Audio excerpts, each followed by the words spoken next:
एक समय की बात है। एक छोटे से देहाती गांव में एक पुराना घर था जिसे लोग डर के मारे खौफनाक मानते थे। उस घर में रहने वाले परिवार पर अनजानी शक्तियों का साया छाया हुआ था। घर में अजीब आवाजें, भयानक छायाएं और रहस्यमय घटनाएं होती थीं जो किसी भी समझदार को डराने के लिए काफी थीं।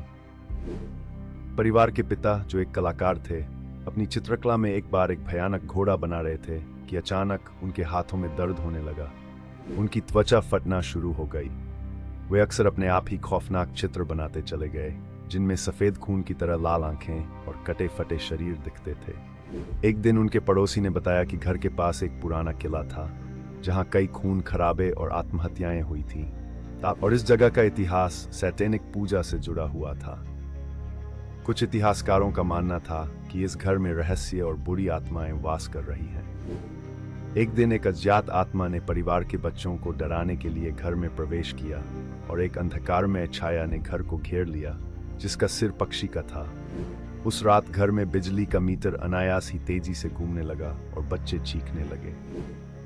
डर के मारे परिवार ने अपने बड़े दादी के घर जाने का फैसला किया, जहां से उन्हें पता चला कि इस घर में दो आत्माएं फंसी हुई हैं। एक खेत मजदूर की, जो अपने दोस्त के खून का बदला नहीं ले सका, और दूसरी उस खून खराबे में शामिल एक राक्षसी शक्ति का, जो वर्षों से इस क्षेत्र में वास कर रही थी।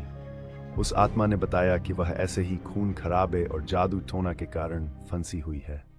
उस व्यक्ति ने परिवार को समझाया कि इन आत्माओं का द्वार खोलने वाला एक जादुई रास्ता है जो उन्हें मृत्युलोक में ले जाएगा, और इस रूहानी यात्रा ने घर में फिर से भय और अशांति फैला दी।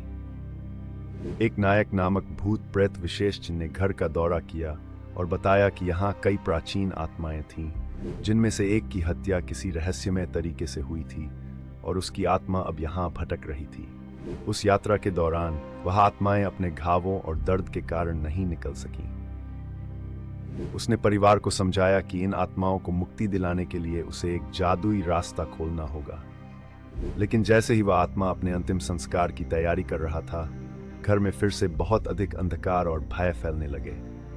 अंत में उस रास्ते को बंद कर दिया गया और घर में शांति लौट आई, लेकिन वह परिवार बहुत बदले हुए मनोदशा के साथ वहां से चले गए।